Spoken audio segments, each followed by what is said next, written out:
اب اس کے برعکس جو چیز سامنے آتی ہے، جدید سائنسی معلومات جو ہوئی ہیں، ابھی آپ نے حال ہی میں شاید کل یا پرسوں اخبار میں تھا کہ اب جو فزسسٹ ہیں جو اس وقت دنیا میں ریسرچ کر رہے ہیں، وہ ریسرچ ہو رہی ہے وہ پارٹیکلز پر، لائٹ پارٹیکلز جو شروع میں بالکل وجود میں آئے، بہت ہی چھوٹے، جن کا کوئی تصور آپ نہیں کر سکتے ان کے چھوٹے ہونے کے اعتبار سے۔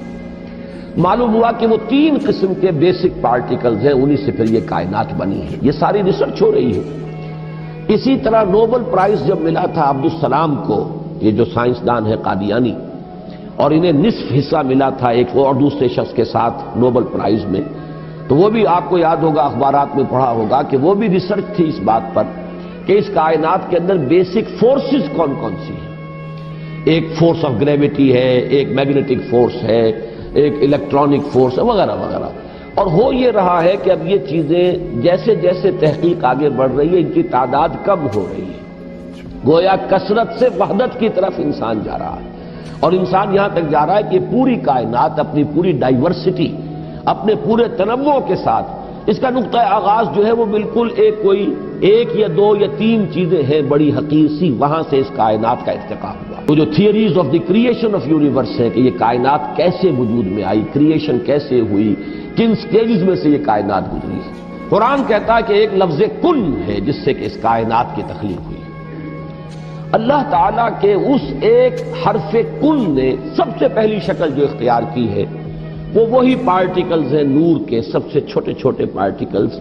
یہ خنک نور کا دور ہے جس میں کہ حرارت نہیں تھی، گرمی نہیں تھی، ٹھنڈی روشنی، ایک بسیط نور تھا کہ جو اس حرف کن کے ذریعے سے وجود میں آیا۔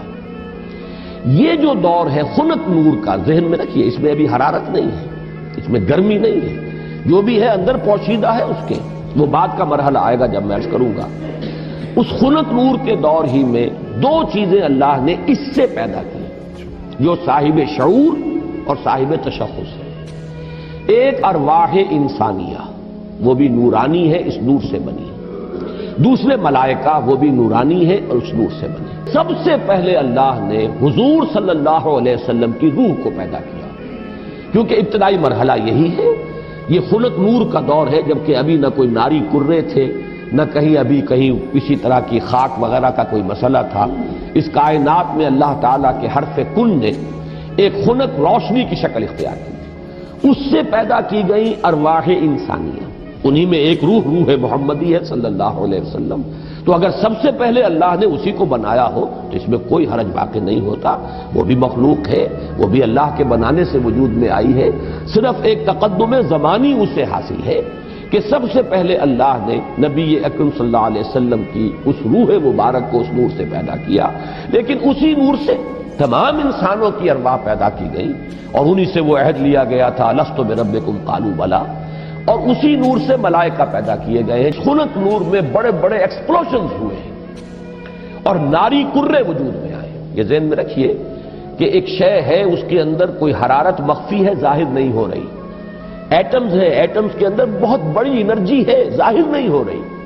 اس خنک نور کے اندر بھی وہ انرجی موجود تھی، لیکن انسولیٹڈ تھی، اس کا ظہور نہیں تھا۔ لیکن جب ایکسپلوژنز ہوئے ہیں تو پھر یہ کہ بڑے بڑے ناری کرے وجود میں آئے۔ یہی ناری کرے ہیں جن کو ہم سورج کہتے ہیں، بہت بڑا ناری کرہ ہے سورج، اس کے اندر کمبسشن کا عمل چل رہا ہے، عمل احراق ہے، اس کی حرارت کا ہم تصور نہیں کر سکتے۔ بڑے اور نہ معلوم کتنے سورج ہیں اس کائنات میں، یہ نہ سمجھیے کہ ایک ہی سورج ہے۔ یہ ایک سورج کے گرد ہمارا جو یہ ہے ایک سولر سسٹم ہے، کنبہ ہے اس کا، کہ اس کے گرد جو ہے یہ سیارے چکر لگا رہے ہیں، کرے ہیں، اور نہ معلوم کتنے سورج ہیں۔ پھر ایک سورج ہے اور ایک ستارے ہیں، ان ستاروں کے گرد یہ سورج اپنے کنبوں کو لے کر چکر لگا رہے ہیں۔ بہرحال ہم یہاں پر جو ہے اصولاً جو بات سمجھنا چاہ رہے ہیں اس وقت وہ یہ ہے کہ یہ سیکنڈ سٹیج ہے، تنزل ہے یہ، کہ اب اس خنک نور میں جب ایکسپلوژنز ہوئے ہیں تو وہاں سے بڑے بڑے ناری کرے وجود میں آئے۔ یہ ایکسپلوژن کا میں جان بوجھ کر بول رہا ہوں، اس لیے کہ جدید سائنس میں، جدید فزکس میں ایک لفظ استعمال ہوتا ہے دی بگ بینگ تھیوری، اس کا نام ہی ہے دی بگ بینگ تھیوری، کہ ایسا معلوم ہوتا ہے کہ ایک وقت میں کوئی بہت بڑا دھماکہ ہوا جس سے کائنات وجود میں آئی۔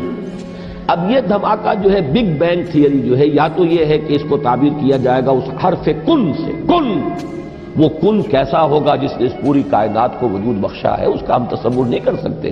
یہ ہم کہہ رہے ہیں کن، لیکن اللہ کا وہ کلام جب صادر ہوا ہو اور حکم ربی امر کن جو ہے اس کی کیا کیفیت ہوگی، تو یا تو بگ بینگ جو ہے یا تو اس سے تعبیر کیا جائے، اور یا یہ کہ جو یہ ایکسپلوژنز ہوئے ہیں اس خنک نور نے جو ناری کروں کی شکل اختیار کی ہے، تو یہ بگ بینگ ہے، یہ دھماکہ ہے۔ یہ دور ہے کہ جس میں اس آگ سے اللہ نے تیسری مخلوق پیدا کی۔ میں نے اب پہلے دو کر دیے نا، نور سے دو مخلوق، انسانی ارواح اور ملائکہ۔ دوسری سٹیج پر یہ تیسری مخلوق پیدا ہوئی ہے، جنات ہے، یہ آگ سے بنائے گئے ہیں۔ قرآن بار بار کہتا ہے وَالْجَانَّ خَلَقْنَاهُ مِنْ قَبْلُ مِنْ نَارِ السَّمُومِ۔ قرآن مجید میں سورہ رحمان میں بھی ہے، اللہ تعالیٰ نے انسان کو پیدا کیا ہے مٹی سے، لیکن یہ کہ انسان کو بنایا ہے آگ کی لپٹ سے۔ بار بار آیا ہے یہ مضمون تو قرآن مجید میں، اور جنوں کا معاملہ جو ہے، اور یہ کہ سورہ ہجر میں فرمایا گیا وَالْجَانَّ خَلَقْنَاهُ مِنْ قَبْلُ، یہ پہلے پیدا ہوئے انسانوں سے۔ لہذا یہ دوسری سٹیج ہے جس میں کہ جنات کی تخلیق ہوئی ہے اس آگ کی لپٹ سے۔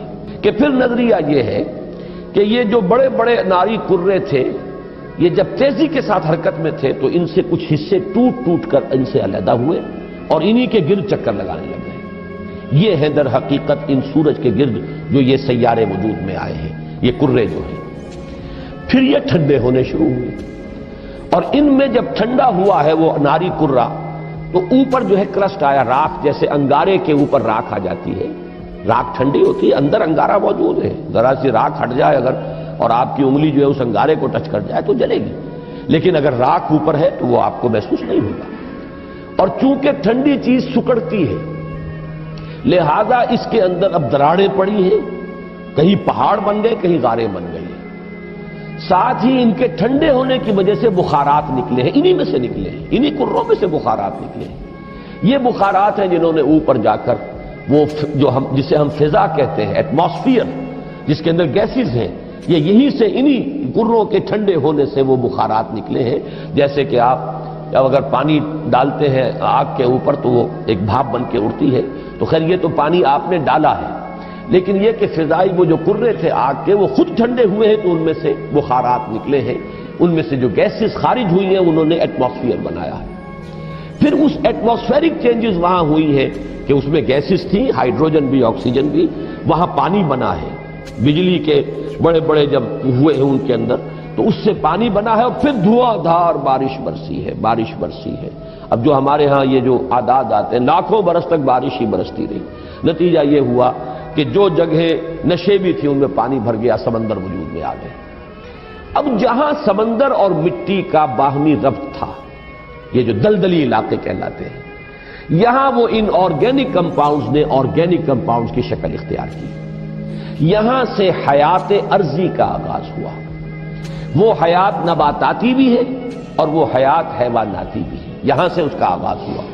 گویا کہ کل حیوانات اور کل نباتات جو کرۂ ارضی پر موجود ہیں وہ سب کے سب در حقیقت اسی کرسٹ آف دی ارتھ سے وجود میں آئے۔